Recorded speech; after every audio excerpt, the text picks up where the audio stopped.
बैठो। अरे बैठो यार। पापा बैठो ना यार।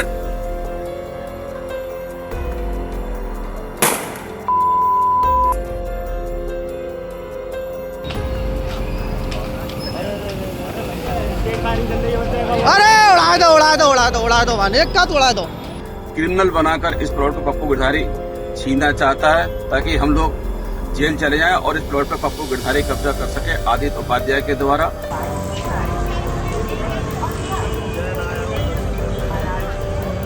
बाबा महाकाल के दर्शन करने आया हूँ उज्जैन। जिस व्यक्ति द्वारा आज कब्जा करने की कोशिश की गई थी और काफ़ी लोगों के साथ में जा करके वहाँ फायरिंग की, उनके खिलाफ मुकदमा दर्ज किया जा रहा है।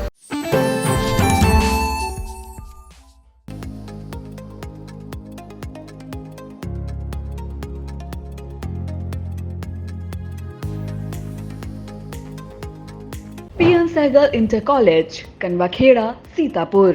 Admissions open for session 2024-25 for class 9th and 11th. Trained, highly qualified and experienced staff.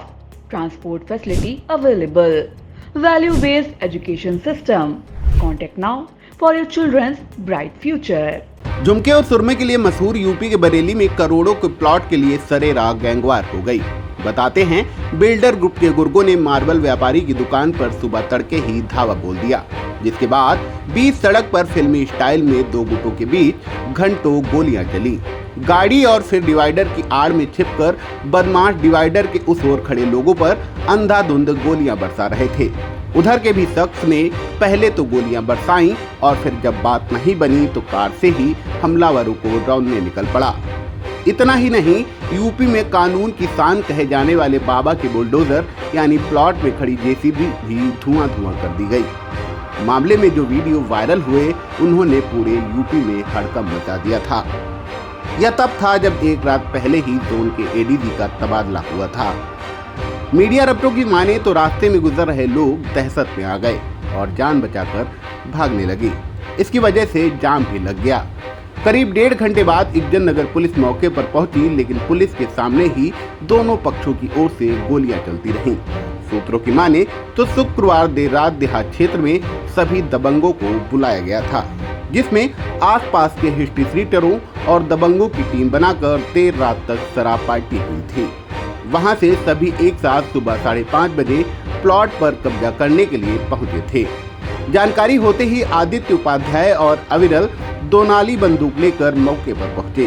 करीब 6 बजे हमलावरों ने बुलडोजर से तोड़फोड़ शुरू कर दी। सूचना पर पुलिस की एक गाड़ी भी मौके पर पहुंच गई, लेकिन किसी पुलिसकर्मी ने हिम्मत नहीं दिखाई और गोलियां चलने लगी। इसके बाद बुलडोजर में आग लगा दी गई। आरोपियों के जाने के बाद मौके पर पहुंची फायर ब्रिगेड की टीम ने आग बुझाई। मामले में दरोगा राजीव प्रकाश ने 9 लोगों पर रिपोर्ट दर्ज कराई है, तो वहीं दूसरी तरफ चुन्नू के यहां काम करने वाले रोहित शर्मा ने पूर्व विधायक समेत 12 नामजद और 150 अज्ञात लोगों के खिलाफ रिपोर्ट दर्ज कराई है। पुलिस आरोपी राजीव राणा की हिस्ट्री खंगालने में लगी है। बताते हैं, हमला करने वाला राजीव राणा पीलीभीत बाईपास पर ही रहता है। उसका प्रॉपर्टी का काम है। इससे पहले भी उसके खिलाफ कई मुकदमे दर्ज हुए हैं। वह भाजपा के पूर्व विधायक राजेश मिश्र उर्फ पप्पू भरतौल का बेहद करीबी है। उस पर कितने मामले चल रहे हैं, पुलिस इसका हिस्ट्री शीट खंगाल रही है। उधर आरोपी बिल्डर राजीव राणा ने वीडियो जारी कर अपना पक्ष रखा है, जिसमें उसने उत्तराखंड की कैबिनेट मंत्री रेखा आर्या के पति पप्पू गिरधारी पर गंभीर आरोप जड़े हैं। आइए सुनते हैं वीडियो में वह क्या कह रहे हैं। मैं राजीव कुमार राणा एसएसपी बरेली से बात करना चाहता हूं और अपना पक्ष रखना चाहता हूं। कल हुई उस घटना के संबंध में जिसका आरोपी हमें बनाया जा रहा है, हमने कल कोई गुनाह नहीं किया, कोई गलती नहीं की। हम किसी जमीन पर कब्जा नहीं करने गए थे। हमारा अपना प्लॉट है वो, जो कि विकास प्राधिकरण से स्वीकृत है, जिसको हमने डॉक्टर भारती गुप्ता से परचेज किया था। पिछले 1-1.5 सालों से इस प्लॉट को पप्पू गिरधारी हमसे छीनना चाहता है।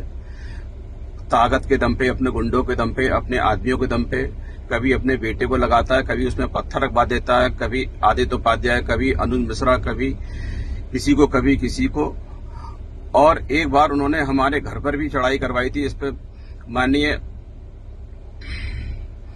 थाना बारेदरी इंस्पेक्टर साहब ने मुकदमा लिखवाया और उन पे मुकदमा लिखा गया। उन्होंने हमारे घर पे भी फायरिंग की थी और हमसे रंगदारी भी मांगी थी इस प्लॉट को छोड़ने के एवज में। उसके बाद में पप्पू गिरधारी ने साफ साफ कहा ये प्लॉट हमें दे दो। हमने इसे देने को मना कर दिया। तब पप्पू गिरधारी ने कल किसी कोर्ट के आदेश को न मानकर, किसी रजिस्ट्री को न देखकर अपने आदमी को भेजकर जबरन हमसे प्लॉट छीनना चाहा। जबकि कल जो घटना घटी उसमें इतना बड़ा षड्यंत्र था, कोई सोच भी नहीं सकता। हमें आरोपी बनाया जा रहा था और हम सबको आरोपी बनाकर, क्रिमिनल बनाकर इस प्लॉट को पप्पू गिरधारी छीनना चाहता है ताकि हम लोग जेल चले जाएं और इस प्लॉट पर पप्पू गिरधारी कब्जा कर सके आदित्य उपाध्याय के द्वारा। आदित्य उपाध्याय जिस कागज से इसको खरीदना चाहता है, छीनना चाहता है, खरीदना चाहता है, दिखाना चाहता है अपना वो प्लॉट, वो प्रॉपर्टी सन 1975 में सेल हो चुकी है। उसका कोई अंश बाकी नहीं है। हम कोर्ट गए, कोर्ट से डिसीजन हमारे फेवर में हुआ, कोर्ट का ऑर्डर हमारे पास था। हम थाना इज्जतनगर गए, आईजी महोदय से भी हम मिले जाकर, आईजी महोदय से बात हुई। उन्होंने थाना इज्जतनगर को कहा और थाना इज्जतनगर जब हम गए तो उन्होंने कहा जब आपके पास कोर्ट का ऑर्डर है तो आप काम करिए, यदि कोई परेशानी आती है तो आप हमें बताइएगा। इंस्पेक्टर इज्जतनगर निर्दोष है, उन्होंने कोई गलत काम नहीं किया। उन्होंने कहा अगर आपके पास कोर्ट का ऑर्डर है तो आप कोर्ट के ऑर्डर में काम करिए, कोई परेशानी आती है, कोई आता है तो आप थाने आइए लौट कर, उसको भी थाने लाइए बुलाकर। हमने कहा ठीक है। हम प्लॉट पे शांतिपूर्ण तरीके से काम कर रहे थे, कोई परेशानी किसी प्रकार की नहीं थी। अचानक से आदित्य उपाध्याय उर्फ चन्नू पंडित, अभिराज उपाध्याय, अनुज मिश्रा, रिंकू जो कि पप्पू गिरधारी के बेटे हैं, पप्पू गिरधारी के सैफर जो कि जैन हत्याकांड के मुख्य आरोपी हैं, इन्होंने आकर अंधाधुंध से हमारे स्टाफ पर फायरिंग करना शुरू कर दी। अगर हमारा स्टाफ मौके से नहीं भागता तो कम से कम ये 4-5 लोगों का मर्डर कर देते, दोबारा से बरेली में जैन हत्याकांड जैसा केस हो जाता। और इन्हें कोई डर नहीं है, कभी कोई किसी को भी मार दे, ये इन्हें कोई परवाह नहीं है। ये जानते हैं किस तरह से बचा जाता है, निकलना जानते हैं। ये पप्पू गिरधारी का रिकॉर्ड पूरा शहर जानता है बरेली में। पप्पू गिरधारी के पास इस समय बहुत सारे लोग बाहर के हैं जो कि यही काम करते हैं। पप्पू गिरधारी शुरू से, अब से नहीं, पूरा जिला जानता है पप्पू गिरधारी के लिए पप्पू गिरधारी किस तरह के आदमी हैं। उन्होंने कभी किसी को नहीं बख्शा। जिस संपत्ति पर हाथ रखा उसको छीन कर माने, चाहे उन्होंने किसी भी एंगल से छीना हो उसको, वो छीने। इस प्लॉट को छीनने में पिछले 1 साल से वो कामयाब नहीं हो पा रहे हैं। बराबर उनकी कोशिश इस प्लॉट को छीनने की। जब हम न्यायालय चले गए, कोई बस नहीं चला, तब उन्होंने इस घटना को अंजाम देना चाहा। उन्होंने कहा इनको सीधा मरवा देते हैं, तब हम प्लॉट को छीन लेंगे। लेकिन भगवान का लाख लाख शुक्र है, हम सब लोगों ने भागकर अपनी जान बचा ली। अंधाधुंध फायरिंग के बाद भी आपने महोदय वीडियो देखा होगा कि दोनों तरफ से रोड जाम हो गया, किस तरह से फायरिंग हो रही है और जान बचाना भारी पड़ गई। और फायरिंग से भी जब उनका पेट नहीं भरा, जहां हम लोग भाग रहे थे, हमारे साथी भाग रहे थे, कर्मचारी भाग रहे थे, उनके ऊपर उन्होंने कार चढ़ाकर उनको उड़ाने की कोशिश की, जिसमें लोगों के पैर टूट गए। कार चढ़ा दी, इतने से पेट नहीं भरा। उसके बाद पुलिस वहां पर आ गई, पुलिस के सामने भी वो लोग फायर कर रहे थे और पुलिस की भी उनको पकड़ने की हिम्मत नहीं हो रही थी। अब आप समझ सकते हैं दोषी कौन है कौन नहीं है, कितने हार्ड क्रिमिनल ये लोग हैं जो कि पुलिस तक की परवाह नहीं कर रहे हैं गोली चलाने में। और हमारी तरफ से कोई फायरिंग कुछ नहीं। एक लड़का उसमें से राहगीर था कोई, जिसने, हम नहीं जानते कौन, जिसका नाम रोहित बताया जा रहा है, तमंचे से फायर इसका दिखा रहे हैं, सिंगल आदमी वो उसका दिखा रहे हैं, तब फायर करता हुआ उसके लिए, और उसको हमारे केस में जोड़ा गया हमारे साथ में। आप इसकी सत्यता से जांच करा लीजिए, हम लोगों की लोकेशन निकाल लीजिए, हम कहाँ क्या है, क्या करते हैं क्या नहीं, और हमारे बारे में पूरी छानबीन कर लीजिए। हम कोई ऐसा काम नहीं करते जिससे हमारे समाज की, हमारी पार्टी की बदनामी हो। माननीय योगी जी के राज में हमें पूरी उम्मीद है हमारे साथ न्याय होगा, अन्याय नहीं होगा। और जो भी लोग गलत काम कर रहे हैं उनको दंडित करिए। भले चाहे अगर हम दोषी पाए जाएं तो आप हमें भी दंडित कर सकते हैं। हमें मिलने के बाद में चाहे तो आप हमारी बात सुनकर हमें जेल, अगर हम गलत हो तो हमें आप जेल भेज सकते हैं। हम पीछे नहीं है किसी मामले से भी। अगर हम गलत हो तो हम अपनी गलती अगर हमने की है तो हमें सजा दीजिए उसकी। अगर हमने नहीं की तो साहब हमें सजा नहीं दी जाए। हमने सुना है कि बरेली एसएसपी साहब जो हैं बहुत निष्पक्ष व्यक्ति हैं और बहुत तेज तर्रार ऑफिसर हैं। वो कभी किसी राजनीतिक का दबाव नहीं मानते। यदि वो दबाव नहीं मानते हैं तो इसमें निष्पक्ष जांच कराई जाए और जो निष्पक्ष हो वही किया जाए। मैं माननीय योगी जी के पास भी जाऊंगा इस मैटर को लेकर। अगर मेरी बात यहाँ नहीं सुनी जाती तो मैं माननीय योगी जी के पास जाऊंगा, उनको बताऊंगा पूरी घटना के बारे में। मेरे पास वो सारे वीडियो हैं जो कल घटना घटी है, वो सारी चीजें और वो सारे डॉक्यूमेंट हैं, वो कोर्ट के ऑर्डर हैं, वो रजिस्ट्रियां हैं जो उन्होंने जाली तैयार की हैं। और मेरे पास अपनी रजिस्ट्री है जो कि विकास प्राधिकरण से बीडीए स्वीकृत प्लॉट है मेरा, जो माननीय डॉक्टर भारती गुप्ता जी से मैंने परिचय किया हुआ है। आप डॉक्टर भारती गुप्ता जी को बुलाकर उनसे पूछ सकते हैं, उनका प्लॉट डिस्प्यूट था, किसका कब्जा था, किसका नहीं था, बता देंगे सब आपके लिए। हमने प्लॉट देखकर 30 साल 50 साल तक का रिकॉर्ड देखकर हमने पेपर देख के प्लॉट खरीदा है। कोई धोखेबाजी, कोई जल्दबाजी नहीं, कोई जमीन नहीं घेरी है हमने। अगर हम गलत हैं, हम आपको लिख कर देते हैं, एफिडेविट के साथ प्लॉट वहीं छोड़ देंगे, हम प्लॉट नहीं लेंगे, हमें नहीं चाहिए प्लॉट। इस तरह का अगर कहीं लगता है तो आपसे निवेदन है, आप इसकी गहनता से सत्यता से जांच करिए, जो दोषियों के खिलाफ सख्त से सख्त कार्रवाई करिए। धन्यवाद महोदय। मामले में पूर्व विधायक पप्पू भरतौल का भी नाम आ रहा है।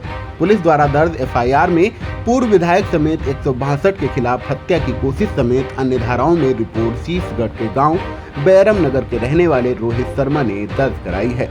रिपोर्ट में उसका कहना है कि वह शंकरा महादेवा मार्बल मालिक अभिराज और शुभम के पास नौकरी करता है। शनिवार सुबह 6:30 बजे दुकान पर बैठा था कि अचानक पिस्टल, तमंचा और लाठी डंडे लेकर राजीव राणा, हरिओम, गौरी शंकर, संजय, राधे, आशीष, राजन, रोहित राठौर, केपी यादव, शिवम माथुर, पूर्व विधायक राजेश मिश्रा उर्फ पप्पू भरतौल अपने साथ 150 अज्ञात साथियों के साथ आ धमके और फायरिंग शुरू कर दी। विरोध पर वहां रखे गए 2 लाख रुपए भी लूट गए। बीच बचाव करने आए अभिराज उपाध्याय और आदित्य उपाध्याय पर फायरिंग की। आदित्य उपाध्याय ने सभी को भगाने का प्रयास किया तो अभिराज पर तेल डालकर जिंदा जलाकर जान से मारने की कोशिश की गई। इसके बाद पूर्व विधायक पप्पू भरतौल ने उज्जैन जंक्शन से वीडियो जारी कर कहा कि मैं उज्जैन में बाबा महाकाल के दर्शन करने आया हूं। इसके अलावा पप्पू भरतौल ने कल फेसबुक पोस्ट पर लिखा था कि मेरा इस घटना से कोई लेना देना नहीं है। राजनीतिक षड्यंत्र के तहत मेरा नाम एफआईआर में लिखा गया है।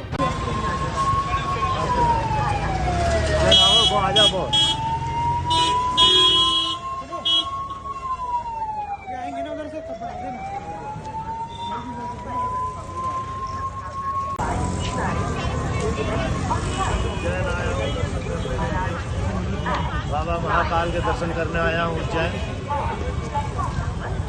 फिलहाल मामले का संज्ञान लेते हुए एसएसपी भूले सुशील चंद्र भान ने थाना इज्जत नगर इंस्पेक्टर समेत 7 पुलिसकर्मियों को निलंबित कर दिया है। इसके बाद देर शाम सीबीगंज थाना प्रभारी राधेश्याम को इज्जत नगर प्रभारी बनाया गया।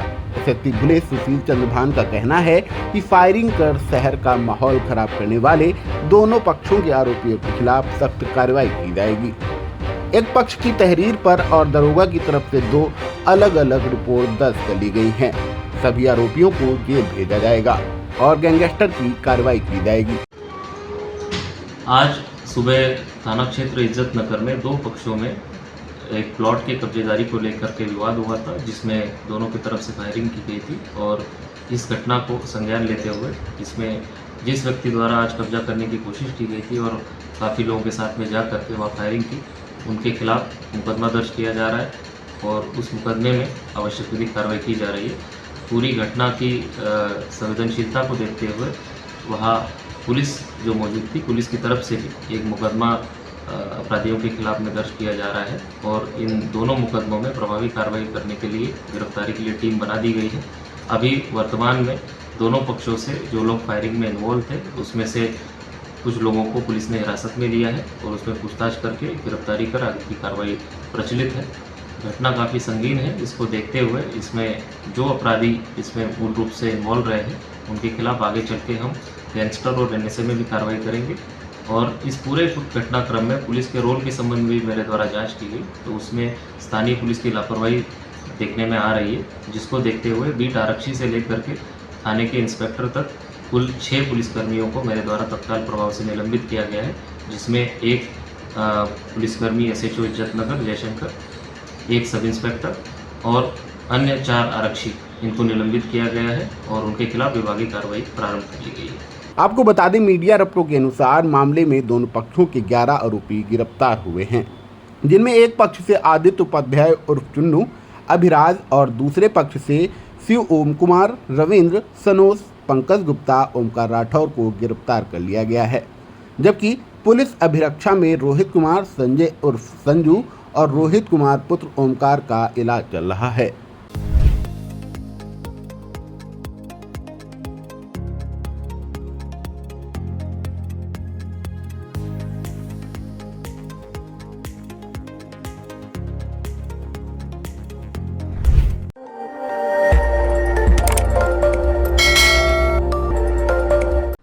आपकी, नजर हमारी। देखते रहिए आई इंडिया।